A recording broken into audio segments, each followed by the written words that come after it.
if we all stand together. Hello, everybody. My name is Ted Atwood.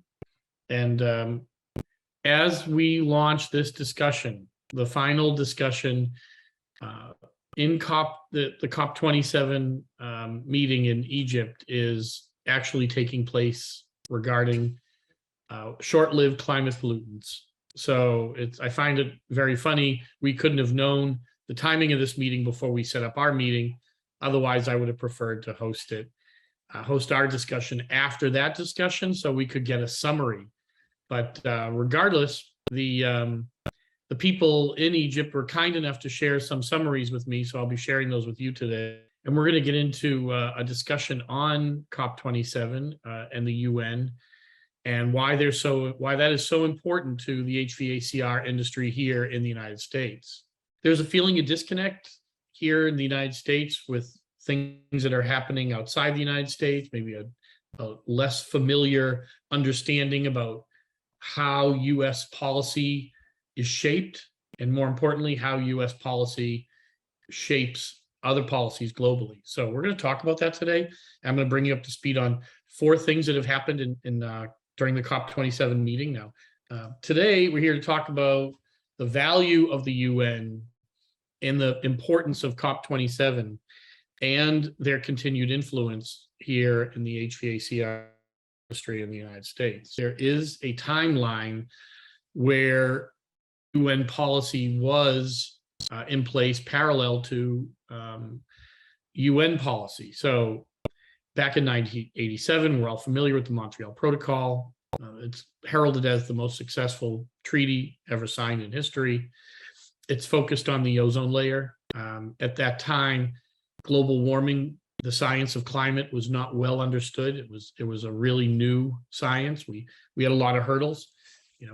We had Iron Curtain. We couldn't get data from certain regions of the world because we were cut off or isolated politically from them. But over that last 28 years or 30 plus years now, 35, the policy groups at the UN have made really incredible improvements.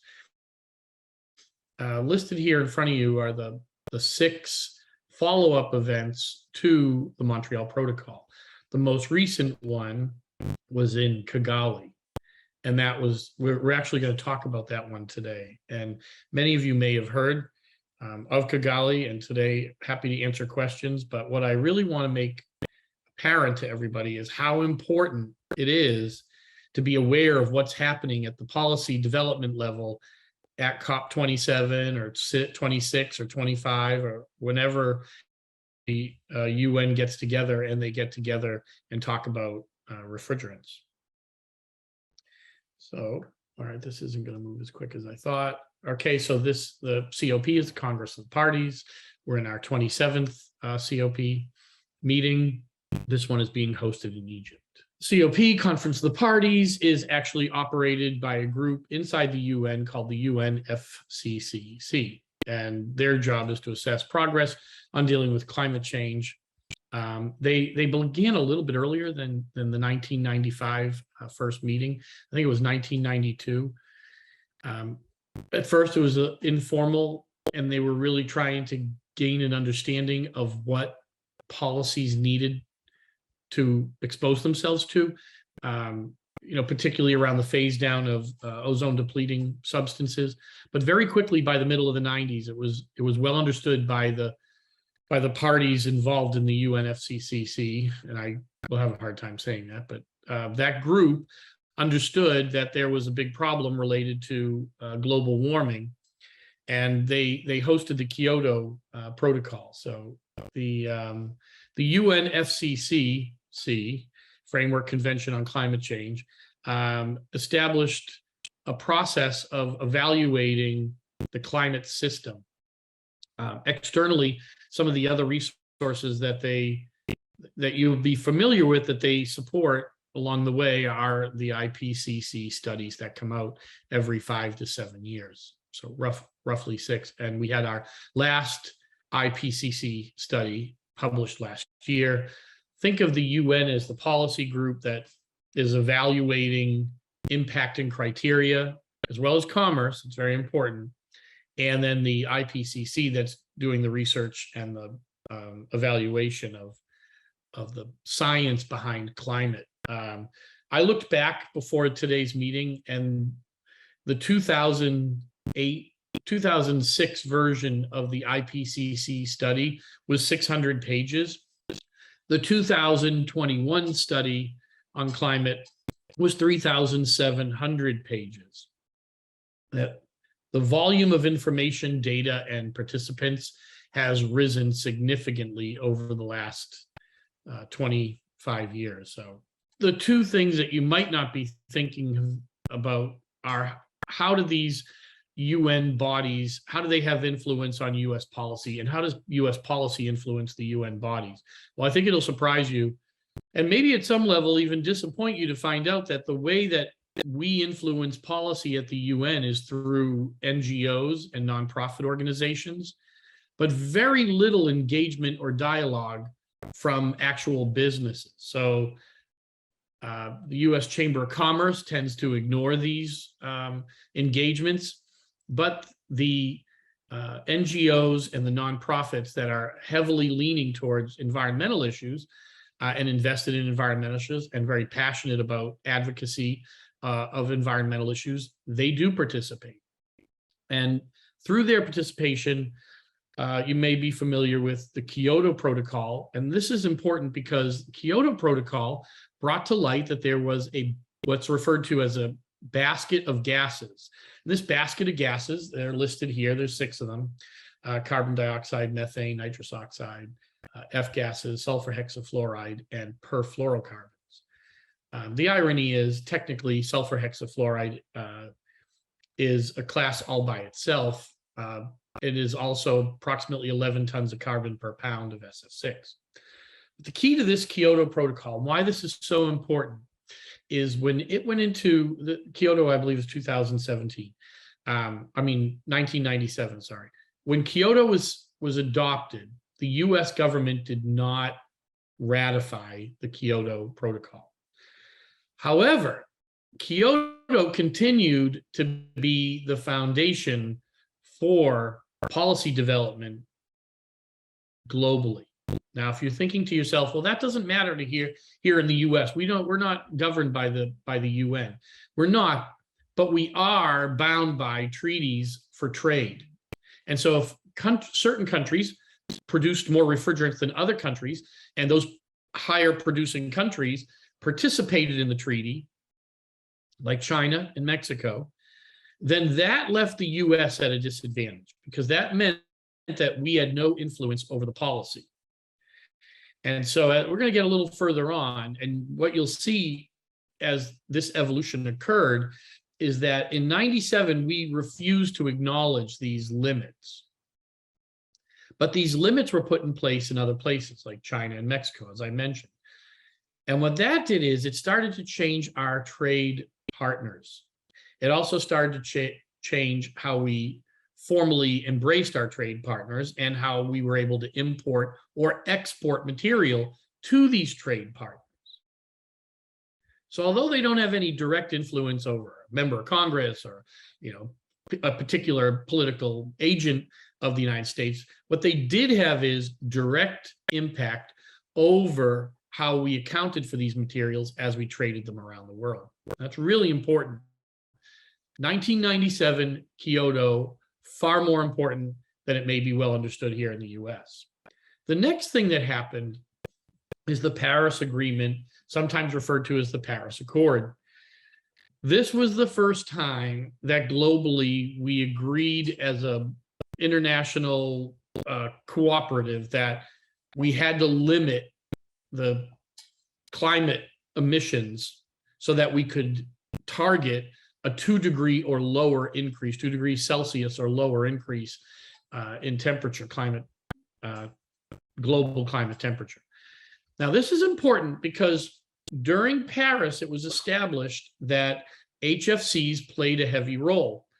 Now, if you're wondering how big a role, it's a bigger role than airplane traffic plays. So if you're thinking, hey, refrigerants are not really that important, well, the studies now this global climate science is far more robust. This study has now proven that the information that we're getting back is that refrigerants' impact on climate is not 1 or 2 or 300% more than we thought it was. 600, 900% greater than what we'd been reporting. What this means is when the United States would report our global emissions to the UN, we would report them in a Kyoto structure. We use calculus that was developed in Kyoto. Well, Kyoto was about HFCs.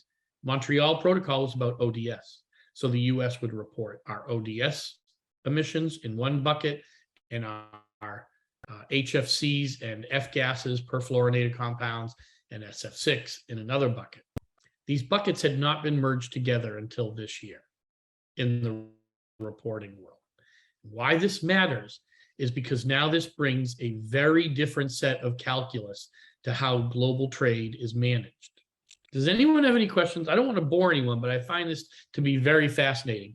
The years 1997 and 2015 were very important to 2022. It's taken us a long time to get here, but we had to get here because in order to do what we're about to need to do, which is continue to have international trade in order to ship air conditioners back and forth or from China to the US, from Mexico to the US, from Southeast Asia to the US, all of our trading partners were signed on to the Kigali Amendment. Okay, and the Kigali Amendment, which we just ratified here in the United States in September, is the foundation of the AIM Act. All right, so thinking, how does the AIM Act, the Kigali Amendment, and the Kyoto Protocol, how do these have any impact on the US? Well, Senator Kennedy said it best. He's out of Louisiana. He said failing to ratify Kigali would have limited the US trading partners. And so there was an understanding that the clock was running out on the US's ability to remain isolated from these policy evolutions in other countries. This is super important because we only had a year.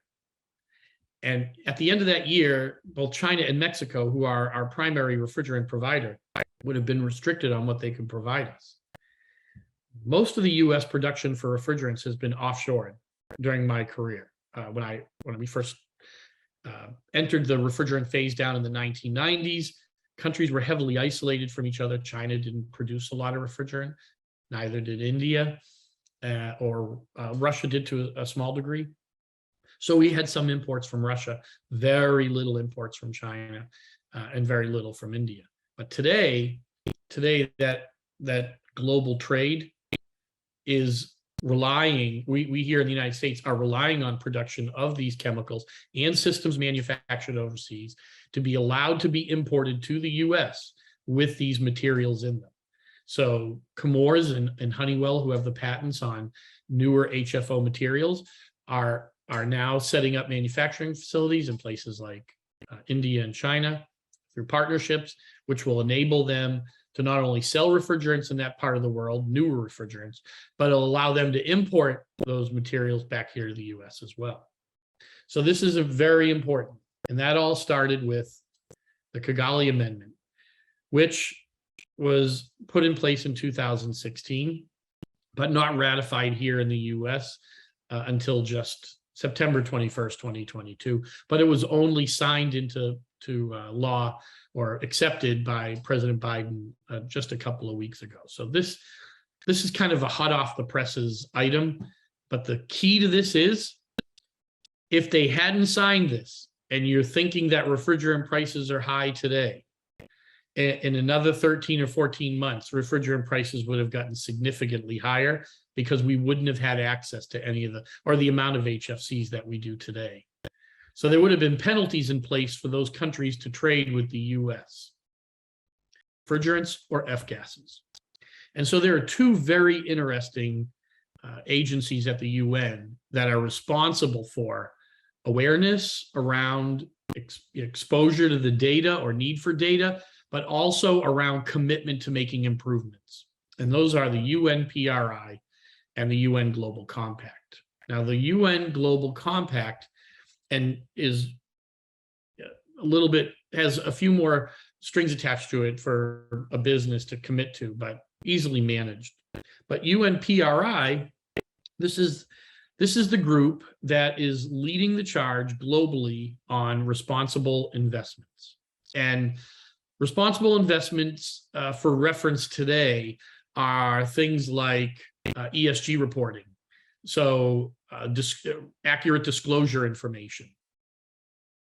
And what they do at PRI is, it's a UN agency, but it has a lot of input from global investment firms. And these global investment firms use UNPRI as a think tank evolution to incubate ideas and evaluate concepts around investment and disclosure of data, and also to support the signatories' goals that they set. So we're a signature now to the UNPRI. But if you want to know how important or how significant is UNPRI, I'm going to take a look down the names of these on the slide deck here, of the companies that were, these are companies that have filed petitions relative to commitments in UNPRI. So here's a UN agency, and here are US companies. So UN, foreign, US companies participating.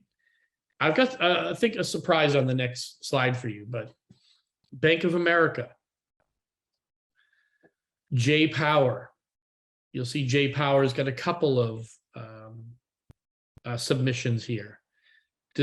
Disclose how the company's remuneration policies, not intentional. How the UN's company's remuneration policies facilitate achievement of greenhouse gas emission reductions. These are the votes that they received internally. And then you'll see the summary for where they participated and who helped them participate. These companies are reaching out to a UN agency to verify their participation in their responsible investment portfolio. All right, when I show you the next page, this is equally interesting, but take a look at the names. Costco, Dominion Energy, Imperial Oil, again, Bank of America, Goldman Sachs. Now you'll see some of these are withdrawn, and you'll see who the filer was that submitted it. And what you'll find, if you evaluate each one of these submissions and rejections and withdrawals, is up here. This is a voluntary process. No one forced any of these companies to participate in UNPRI. The reason they're participating is a handful of reasons. One of them is better access to financing. Another one is shareholders are demanding. Sometimes you'll find that those of you who aren't familiar with Climate Disclosure Project, CDP, they're very involved with linking shareholder needs for disclosure information with companies that the shareholders have invested in. And so they create a framework, and you'll hear a lot about frameworks in the next couple of years, but they'll create a framework for how that disclosure will take place. But under UNPRI, again, completely voluntary, all of these people are participating because a shareholder or because someone in the senior leadership position decided that there was an advantage to doing that. So this is private environmental governance in action. So we're joining PRI, we've joined PRI, but we joined PRI so we could channel information about operations into the PRI decision hierarchy. We don't want to just leave the policy development to intellectual parties. We have a tremendous amount of respect for those intellectual parties, but we recognize that without some operational understanding, that those parties don't understand the implications of the way that they either draft or commit to goals. And the big one that's pushed us here are net zero goals. We hear a lot of talk about net zero, but it's a very hard goal to achieve, particularly if companies don't understand what their greenhouse gas refrigerant footprint does to impact their net zero goals. Next one, UN Global Compact. Global Compact, again, it's non-binding. This is all voluntary. It's there to encourage businesses and companies to adopt sustainable and socially responsible policies. There are a number of different ESG topics in the Global Compact. Today, we're focusing on the E part. We recognize that the S and the G are very important, but for the purpose of HVACR, I mean the E that makes the rubber meet the road here.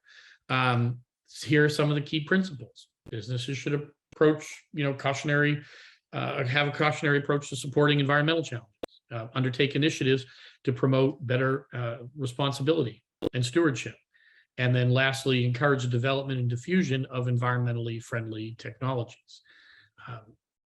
We support all of those. And our job now is to participate at the UN Global Compact level, again, by channeling information that we gain from the work that we do into these higher level policy development processes.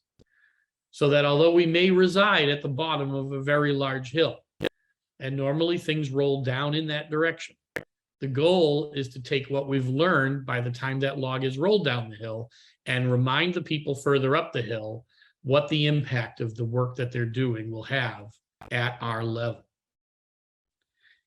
That is how the AIM Act came to be. The global community was acting.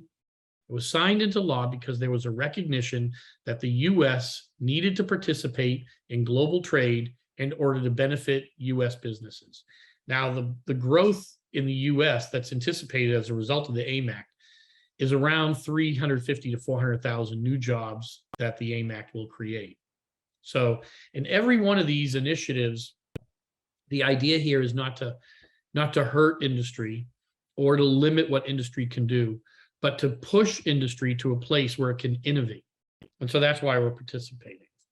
The goal and the opportunity here, particularly in the United States, is the UN Global Compact has offices here in the US and they host events. So our goal is to network and share experiences. And as many of you can imagine, when we show up to a discussion and people are talking about very high level, intangible issues related to policy, we come right in at the tactical level. We want to know not what's expected to be reported, but how, what mechanism, what time frame, and then what's the governance process related to that, so that we're constantly making strides, not just in developing software. I mean, that's always important to us, but more importantly, developing simpler ways to accomplish things.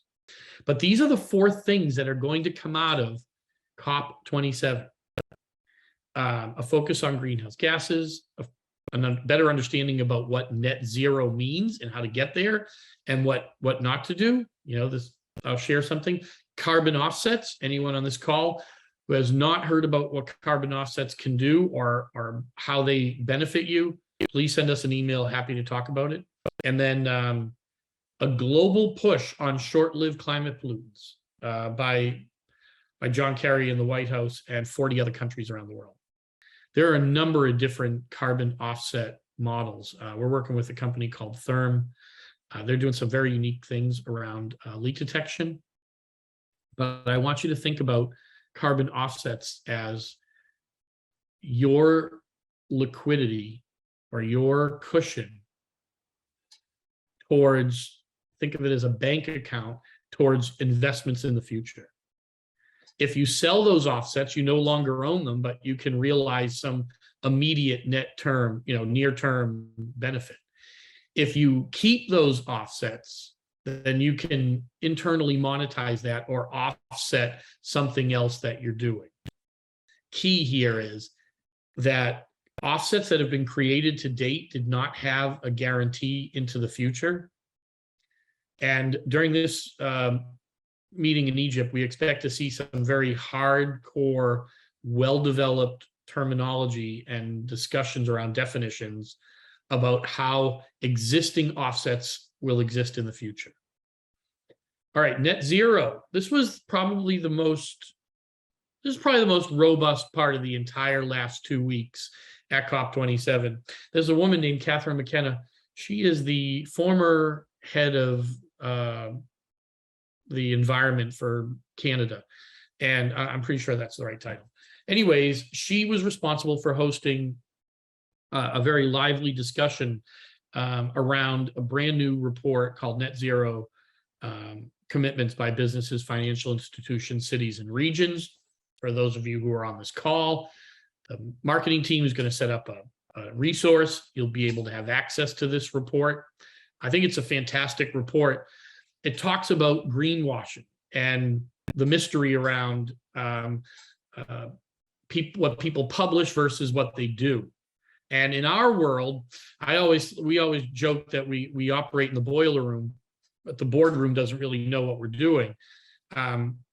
This document speaks to the heart of that issue about getting information from the boiler room so that you're getting accurate reports to shareholders.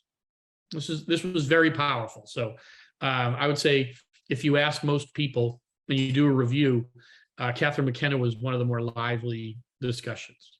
Greenhouse gases, this was a big one. This is the World Meteorological Organization, and they published a brand new report. The numbers are here in front of you. They show growth in almost all areas of refrigerant except for CFC. See this?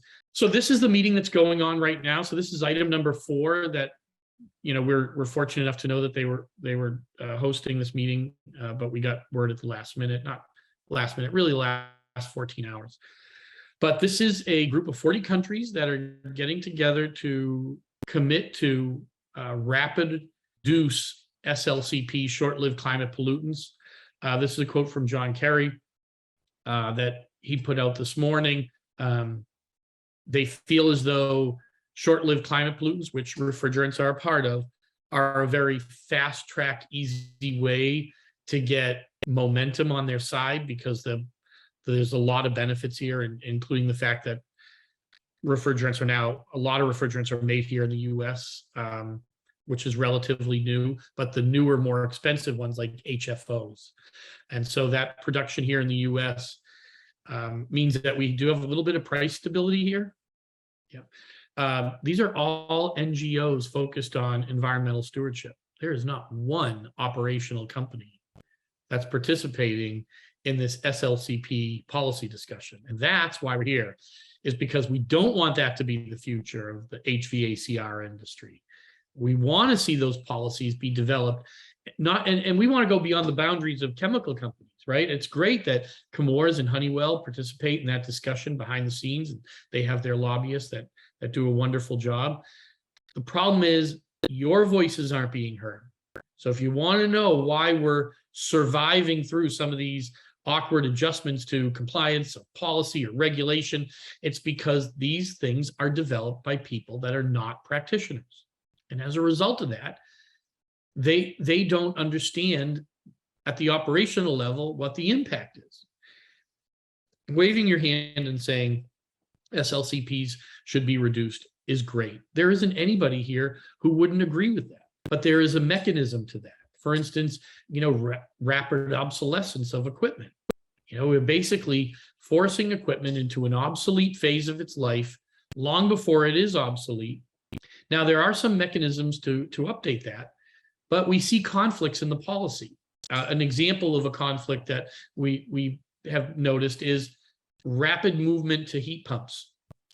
It's a great idea, but they're still made with R410 primarily. So that rapid movement means that more 410 is coming into the market at a time when R410 is going down in supply.